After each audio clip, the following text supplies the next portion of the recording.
Touch mine.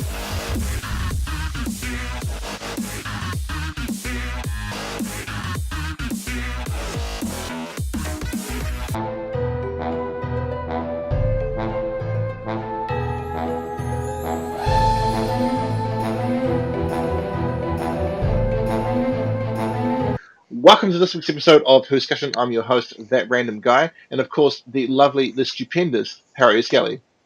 Come through from Peladon itself. Yes, from Peladon. I'm David Troughton. Alrighty, so, sorry, King Peladon. My apologies. Yes. This week, we'll be doing The Curse of Peladon, Yes. and we'll be finishing it off with the Sea Devils. I can't wait to talk about the Sea Devils. For part A. Then for part B, we'll be doing Tooth and Claw, and not the David Tennant story. No. And we'll be doing, we're finishing it off with, what was the Fourth Doctor short story called? Chain Reaction. Chain Reaction. There we go. So for part A this week, Harriet Skelly, take us away, The Curse of Peladon. Well.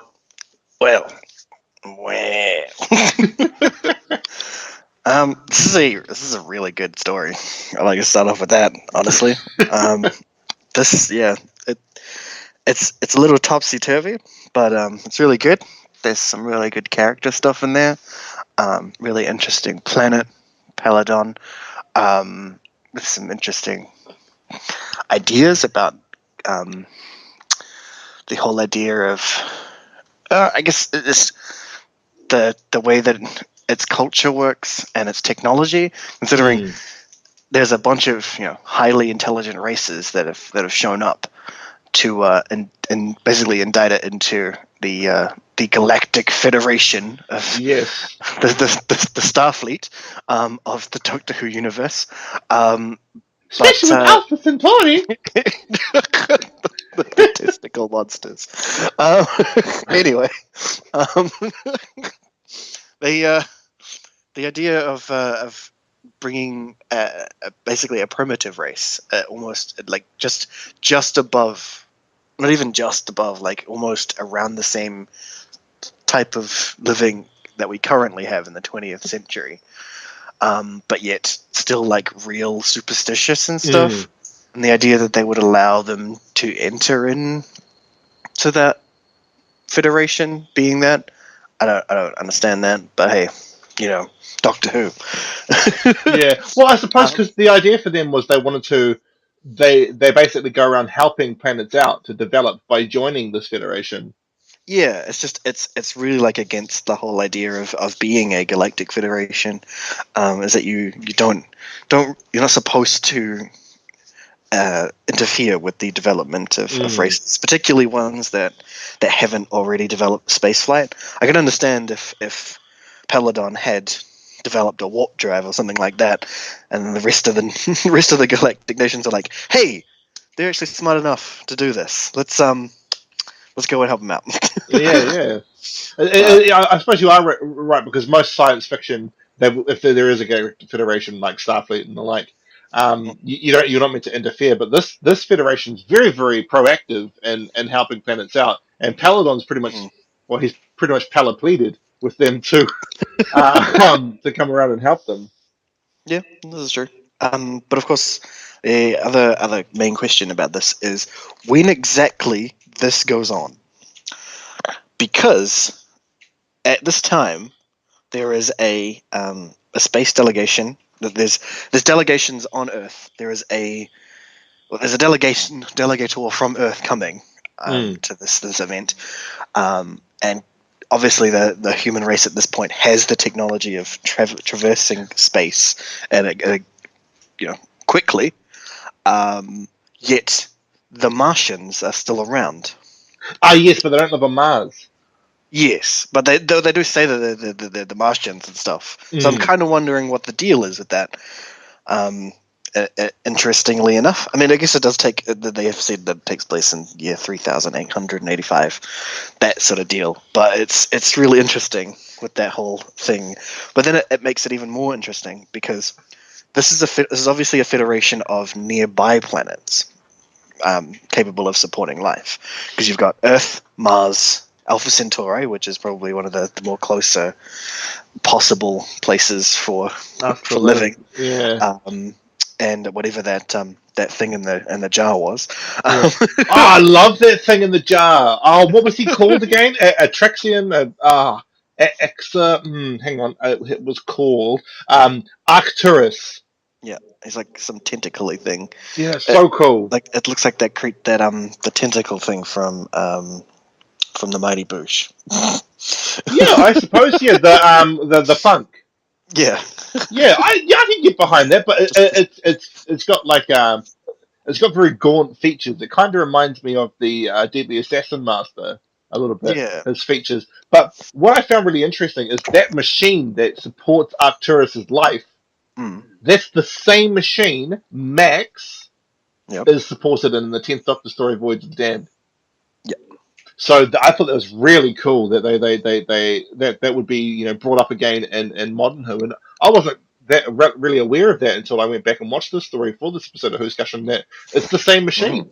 It is, yeah. How about that? It's so great. But in terms of asking, around where it's supposed to be, apparently this delegate is the delegate before my favorite delegate ever, Maverick Chen. Guardian of the solar system.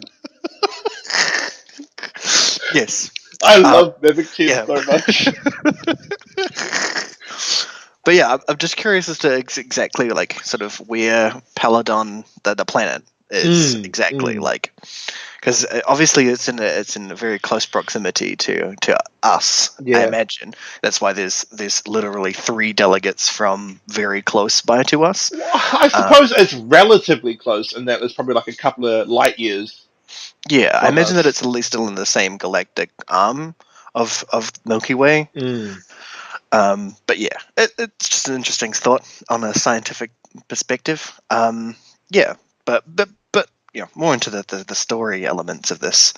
It plays out an interesting idea of a culture rife with a particular superstition, very Scooby-Doo-esque.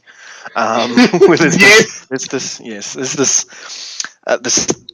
superstition of a creature or a god-esque thing that would take vengeance upon anyone who tries to like move away from the natural movement of their superstition. So sort of like the normal idea of what the devil is that he's just a construct for punishment of not upholding the superstition sort of deal.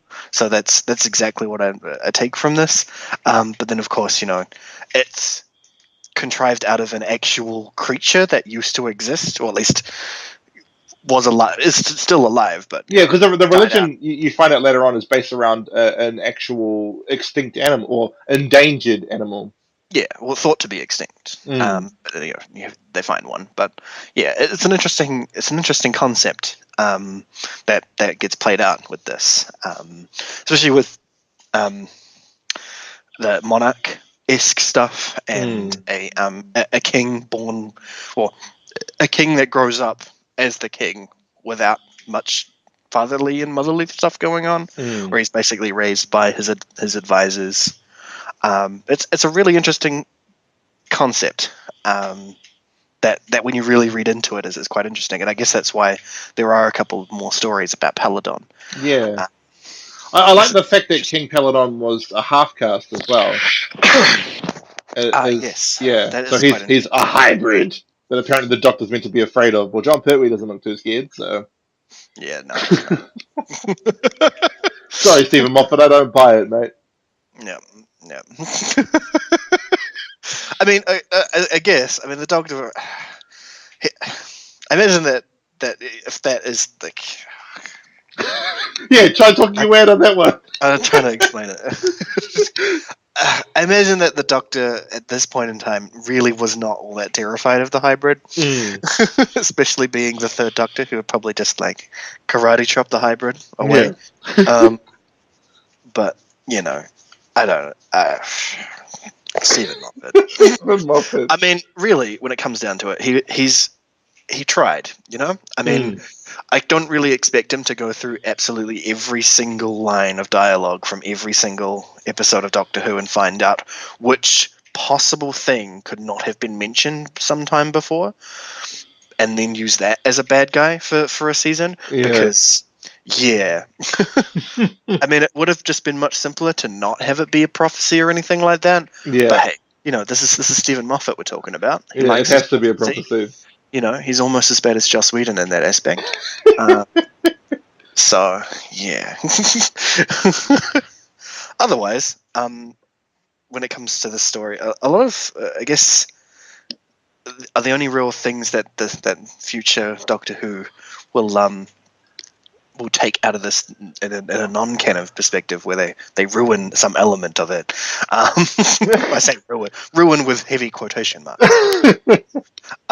Is just the fact that the Ice Warriors are there, and they eventually at some point kind of change them, not necessarily in an aspect that we're not we have absolutely sureness about, because it still seems perfectly viable that the Ice Warriors could remove their suits in this, although it does make it seem like they are actually just wearing plastic suits then, because the hands are still there. Yeah. The grippy Lego hands. I love the grippy Lego hands so much. It's too good. Too good. And what's his name? Zorg, eh? Zorg. And the thing. The thing is, at least the sound mixing was a lot better this time. It doesn't hurt your ears at all. The sound mixing is significantly better. And it just sounds like they breathe heavily more than they go. Yeah. Very true. Very true.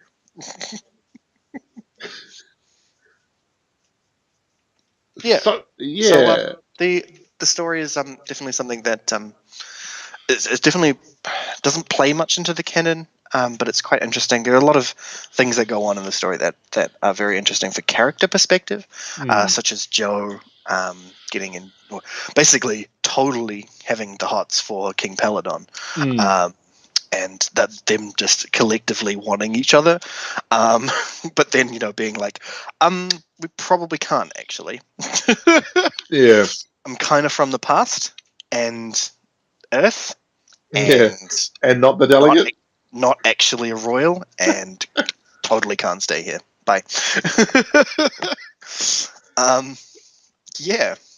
Other than that, I guess Jo really comes into her own as well in this story, where she actually does a bunch of really cool spy stuff. Yeah, and actually very modern companion. Actually, as she's thoroughly involved in the input of a government. Yeah, and she really does a lot of things in the story, with sneaking off to find out clues and stuff, like giving the Doctor some side eyes and then saving him from things. But that seems to be what's currently happening in this season, is that Jo is actually becoming a character, as we'll see in the next story, which she'll get to.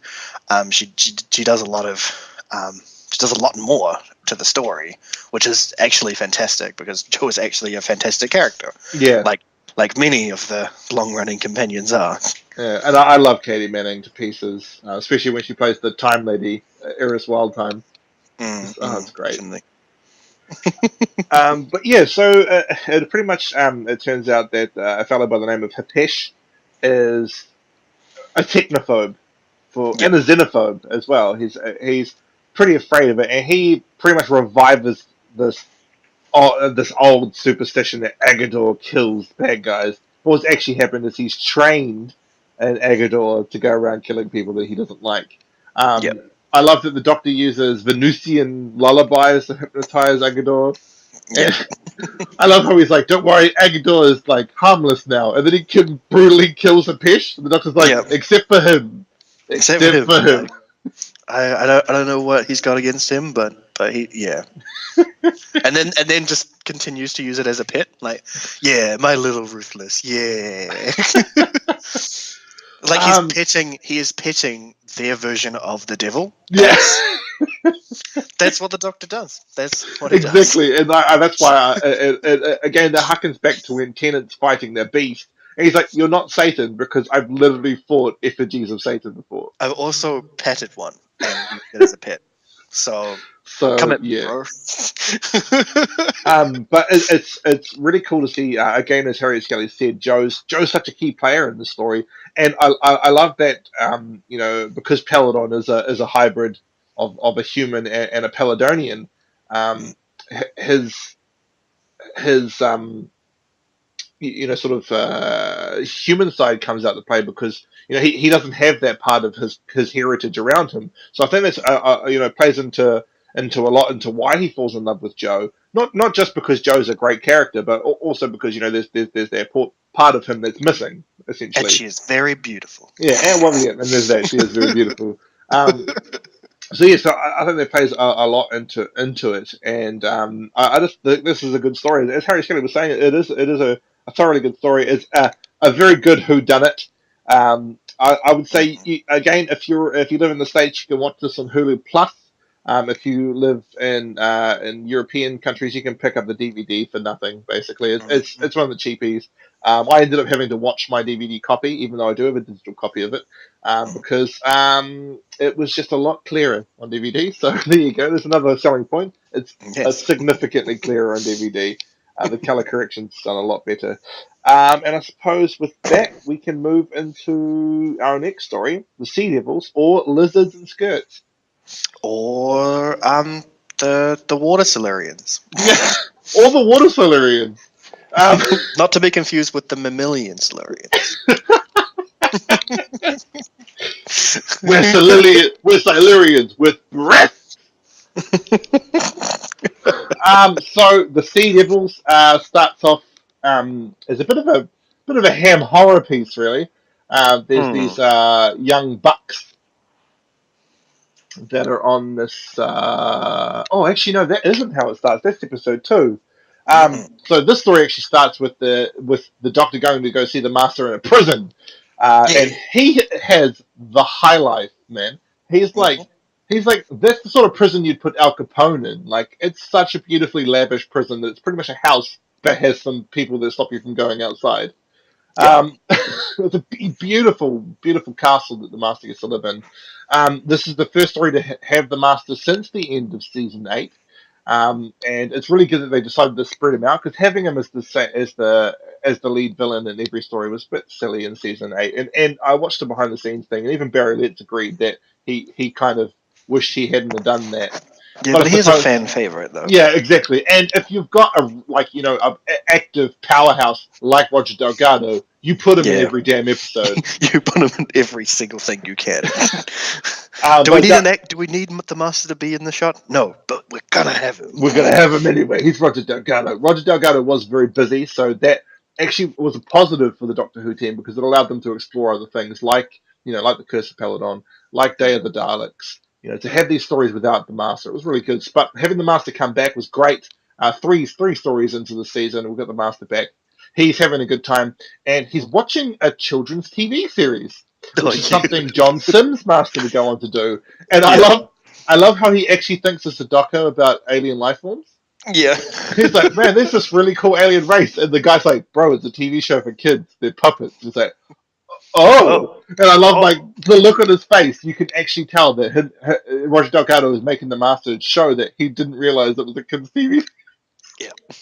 And I'm just like, Master, you come from Gallifrey, right? Like one of the smartest races on the planet, in the universe. Like, what are you doing? But do you really think that Gallifrey had children's television shows? Yeah, I doubt it. No, I don't think they did. I doubt it. But I love how he's like, it seems to be a documentary about some extraterrestrial life. Here's what they did for children's television. They put them in front of the time vortex. I love how you're 8 years old. These random men turn up to your house. You don't know who they are. And your parents are like, bye, you're going to school. You're like, why? Who are these men? Come with us at night. We're going to take you to see this dark rip in the Terre fabric of space-time. No! But, man, poor time children, eh? What are they called? Time tots. Like, oh, man, it would suck. But yeah, so the Master is... seems to be a very good prisoner, and the Doctor doesn't fall for it, but he pretends he's falling for it when he's talking to the Master. I love that because Joe, when they leave, Joe's like, "You don't fall for this, right? He's totally bullshitting us," and the Doctor's like, "Yeah, he's totally bullshitting us." Yeah. Um, This is the very culmination of what that whole hero and nemesis thing comes out of. From, I mean, I suppose it's very Sherlock and Moriarty from the original books. Yeah. Is the idea, but it's this is really gets solidified in television and even just in general. Is the whole there's the great hero who's really smart and the anti-hero or bad guy that is also really smart, and they play off each other all the time. And the bad guy will try to like think that he's tricking the hero, and the hero just does not fall for it at all, but just acts like he does. It's a fantastically common trope, but it's really good. It is really, really good. Yeah, I have to agree with you. It's played perfectly well, and I think even though it is sort of echoing Conan Doyle's characters, it definitely is its own thing as well. Like there's it's like I say about Joss Whedon's work is that he's really good at an homage, not a ripping off. And I think that's what this is. It's definitely an homage, and it doesn't come off as like a forced copy of of Sherlock versus Moriarty. The Doctor and the Master are an echo, but definitely they're their own thing. And I love when they introduce the monster. Like, it's so great. So these people are on this rig, and it's in the middle of this triangle that the Doctor has discovered with this military base that he just walks into. He just walks into this military base and is like, "Hey guys, I know you're a secret base that nobody should know about, but I'm here and I'm with UNIT." And everybody's just like, "No, you're not. We should pass." He's like, "Oh, don't worry, my secretary's going to bring it." And so like, Joe's like, and then when Joe shows up, she's got both of them, and they're like, "Yeah, there she is." he's like, "See, there you go." And it's just like, "Oh, so you actually do work for UNIT." So they're talking about this rig, this it was a solar plant, right? I think so. Yeah. Yeah, solar energy facility. I think it was some sort of battle fort, but then they were converting it into a solar facility. I see. So the solar facility has been maintained by only two dudes, which I found extremely hard to believe. I think they're just explaining away probably budgetary issues, because I don't see a complete facility maintained by two blokes. Really? I don't know. I mean, like, when I used to work night shift, there was only two people there. Like that's it. Like it's not necessarily. It's sort of like a manning the fort sort of deal. I imagine that during certain times that they would have a lot more people there, but I see. Considering it was not like in use, they were just like, "Oh, two people's enough." Yeah. So yeah, I suppose that works. Yeah. Bloody hell, Harriet Scully, you always find a way to make it work. So these fellows get attacked by this being. You don't really know what it is, but it turns out to be sea Silurians, basically. But the jolly fellow calls them sea devils. I really hope that they don't call themselves sea devils in the future, like what happened with the Ice Warriors. I really hope they don't just magically retcon that. And I don't think they appear until the Fifth Doctor, if memory serves. So we'll find out then and there, really. I guess we will. I don't know if I've ever actually watched Warriors of the Deep, to be honest. I think that's the only story I've never seen, so there we go. Or I have seen and forgot. It might have been like one of those times I watched Doctor Who drunk, which I don't do. I don't advocate that. Well, I guess you could also play a drinking game with it. Well, especially Russell T Davies era. I'd love to make a drinking game for that. You'll get really smashed on that one. Yeah, down your vessel when Murray Gold's music drowns out the dialogue. There you go. That was bad, man. During Russell's run. Take a sip when Russell T Davies is writing himself into the story. Uh-oh, my vessel's empty. Oh, no. But yeah, so the Sea Devils appear, and the Doctor, the Sea Devil, he ends up going to this base, and he finds that one of the two people have been killed. The other one is crazy and calling them the Sea Devils.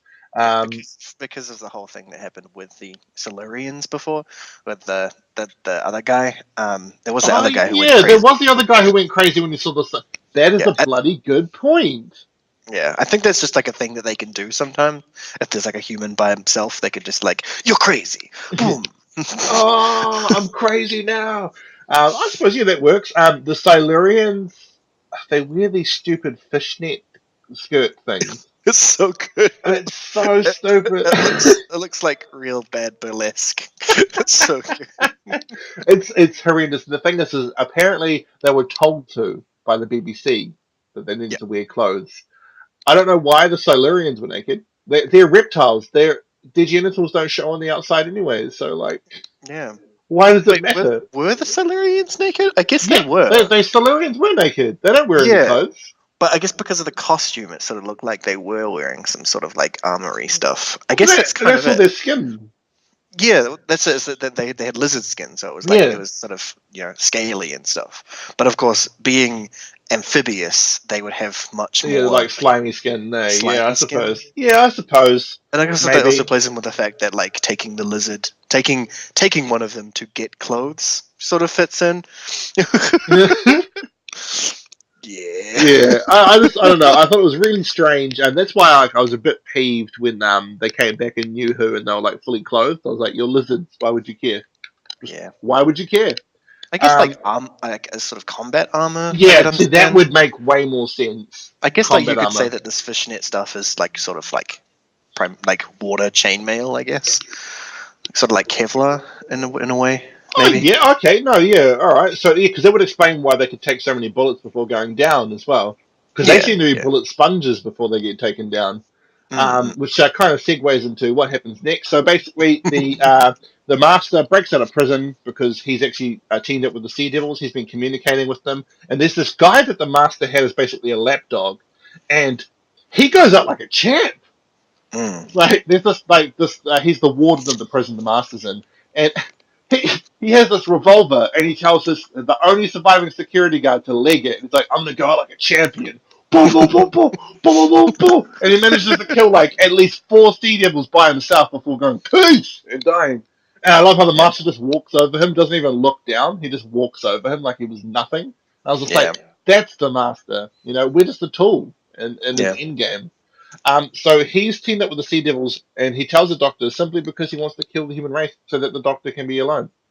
yeah, He's like, I just want to do it because I'm actually kind of a giant dick, really. Yep. That's the only reason I'm doing it. The Doctor's like, wow, we used to be best friends, bro. For real. What are you Yep. doing?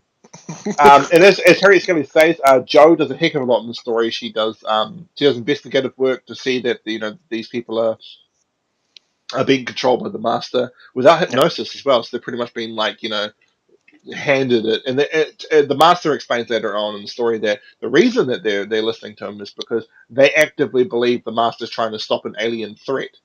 yeah, yeah, And I don't know. I really wish there was sort of some conversation about to go deeper into why the prison warden believes him. yeah, But I think it plays into his patriotism. Really, is that he was so patriotic that he believes any threat to the British Isles, he'll do anything to save England. And yeah, so yeah, I think with that put into the mix, you don't really need an explanation as to why he does it because it works. It works into his patriotism and just that his love for his country is the reason he basically betrayed his country. yeah, The Sea Devils, the Doctor is like, hey, look, I'm going to sort out a peace treaty between you and the humans. And unfortunately for the Doctor, humanity has already come up with an attack plan. yeah. Because that's what happens whenever the Solarians show up. Yeah, but the crazy thing is this earlier in the story, the Sea Devils had taken a submarine, but they don't do it like hostile. They're just like, hey, we're pretty much going to take you to our secret base. Yeah. And they go to the secret base, and because of a location device on the submarine, they're able to say, hey, look, the submarine is there. The military are like, hey, look, there's these Sea Devil things, and there's this guy, he's a complete asshole. I can't remember his name. What was his name again? He was a real asshole. I did not like him, and you're not supposed to. He's meant to be an Yeah, asshole anyway. What the hell was his name? A.B. Griffin, was it?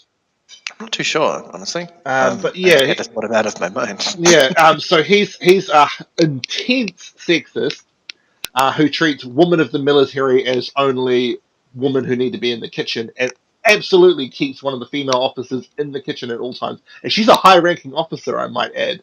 So this Yeah. high-ranking officer is forced by this gentleman to just basically be this kitchen wench. It's crazy. And everybody else doesn't know what to say because they're like afraid he'll arrest them. Because he Mm. threatens people with arresting when they betray him, basically. And he's an Yeah. asshole. And he says, hey, look, I want you to blow up their base. And everybody's like, dude, there's hundreds of people in this submarine. And he's like, oh, I don't care. Blow it up. And they do. Yep. They attack the Yep. base. It's crazy. I was just like, what the? If you tried doing that now, you'd be extradited. But because of the time period this is set in, Mm-hmm. that's just what people would do. They would bow down and take this order. And he Yep. gives this order without even blinking an eye. He actually gives the order and says, "Thank you. The sandwich is delicious." I was like, Mm-hmm. "You are a piece of shit. Yep. I hate you."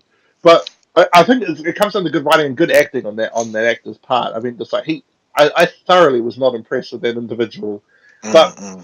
because of this, the Sea Devils go to war with the humans, and the Doctor is like, "I don't know if you know this, but they're going to kick your ass because you're undermanned." Mm. And they do. And unfortunately, the Doctor does something that I thought was really callous, but I know why he did it. He Mm. blows up the Silurian base. Yeah, it does. And it's the one thing he hated the Brigadier for, and he does it himself this time. Yep. And I understand why he did it, but he no longer has a leg to stand on, in my opinion. That's the point. That I guess that's the point of this. The story is the Doctor completely and utterly realizing that the point of the of the Brigadier blowing them up is that simply he does not have the luxury of risking it Yeah, when it exactly. comes to making them choose. And I guess that's where it comes in with when finally 11 gets to do this again, is that he does have the choice of risking Yeah, it. and he wants to That do it 11 right. can make that risk because Yeah. he's got the ability to fix it in one thing because he's got a working TARDIS, Yeah. but also he doesn't have to stay on Earth afterwards. Yeah. Like, Just have to 11 live could with the just go like, I'm consequences. out of here, peace. Yeah, and I think that's absolutely right because it totally works with the continuity of the future show with 11 because he now knows the sacrifice. Yeah. He can see it from human eyes now, and that's something that I find really interesting about the story because he starts off really heavy-handed talking about how the Brigadier handled the Silurian situation, and he does it himself, Mm. and the Master escapes. Yeah, of course. So like he I he really double want to know loses. where he keeps all these plastic masks he's got of his own Yeah, I face. know. And the good thing though is that there's a continuity reason. Is because he would have just had the next team make them. Mm, mm. Because But the it's next, it's just funny that he's got a yeah. bunch of them. Like, Well, I suppose you could. There's that throwaway line that the 10th Doctor says where he's got transcendental pockets. yeah, I mean they obviously the Time Lords have the ability to keep stuff on them, a lot of stuff on them. Yeah. But it's just amusing that he's got all these plastic faces. I So just that he can run away. I'd like to see him get when he gets imprisoned the next time. He just they open his coat and just start pulling out plastic faces of him. Just his pockets are filled with them. It's like, why do you have all of these? So I can make my escape. I am the Master, and you will obey me. Oh, damn it! I obey. Um, but It's like yeah, you could have kept a bunch of weapons on you, but no, you kept all these plastic faces of yourself. and he's just like, well, if you think about it, I've only used the tissue matter compressor like once in this entire run. And it's true, he only used it on that scientist in that radio tower and then never Yeah. again. But then So- Anthony Ainley Master comes along, he's like, to everybody. Everybody's tissue compressed. So great. Yeah. Yeah, so the story ends on a bittersweet note because the Doctor completely loses. And not to seem like a nihilist or anything, but I do like it when the Doctor doesn't win. Yeah. I think it's far more poignant than him succeeding, and he loses, and he loses like to the nth degree because the person he's meant to keep in prison has gone.